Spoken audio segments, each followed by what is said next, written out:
Ay, nakabo si Amen? Amen! Ano mo? Read yung Bible? Ready? Read. I am crucified with Christ, nevertheless I live, yet not I, but Christ liveth in me.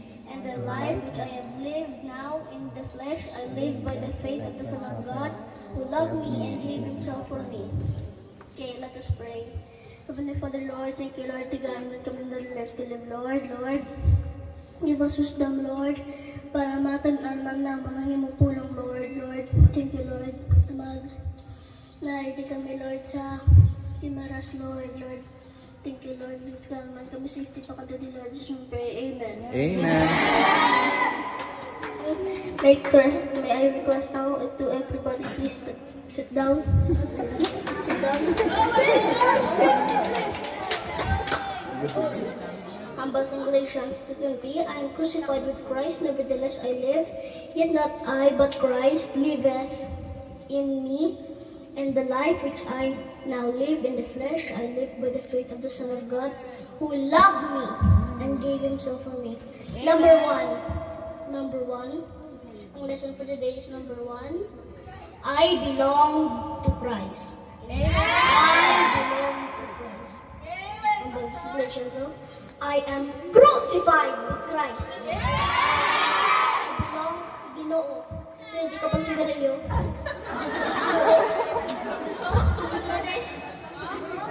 Tama na sigarilyo ninyo. I-belong kita sa Ginoo. Gin-create kita niya. Dapat, hindi kita sigarilyo. Kaya belong kita sa Ginoo. Ay, hindi ka mo sigarilyo. Mga lalaki ka mo.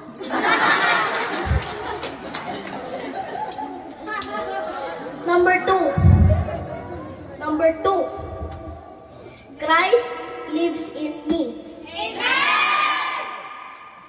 Humble Leo. Nevertheless, I am crucified with Christ. Nevertheless, I live, yet not I, but Christ liveth in me. Amen. Kung tuod ka na Christian, ang Holy Spirit na ka-live si mo, kag-ka-encourage si mo. Amen. Dapat may, may spirit kasi mo kabuhi. Para meron yung encouragement. Amen. Number 3, live by faith in Jesus. Amen. Live by faith in Jesus. I am crucified with Christ, nevertheless I live, yet not I, but Christ liveth in me. And the life which I have lived now in the flesh, I live by the faith of the Son of God. Kung tuod na Christian, dapat mayara ka pagtu. Ginoo. Believe na ka mo? Kapati ka mo? Pagtuo? Sinunod na kabato kay Jesus. Amen! Puros ng amen, galing stood, hindi galing.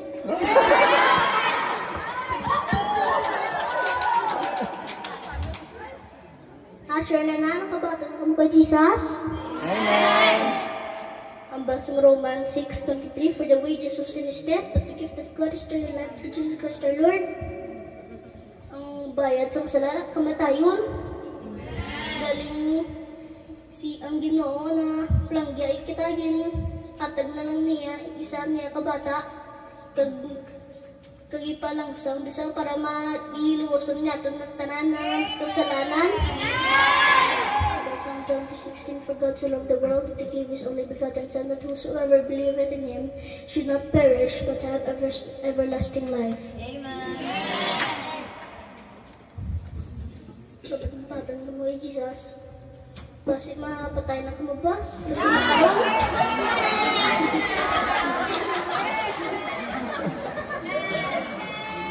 Hindi ba na joke? Tutuo di siya.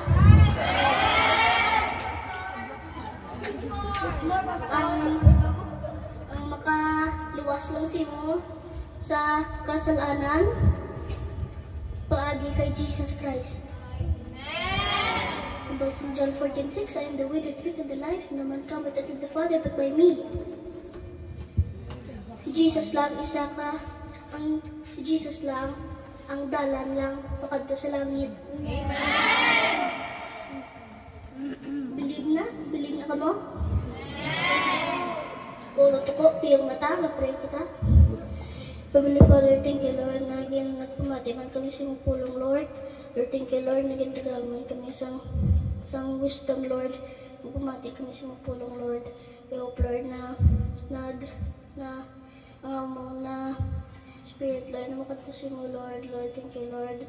Ibigyan naman ng imo na ang na heart sa imo, Lord. Lord, please use me, Lord, in the mission field, Lord. Bigyan naman kami, Lord, we pray. Amen.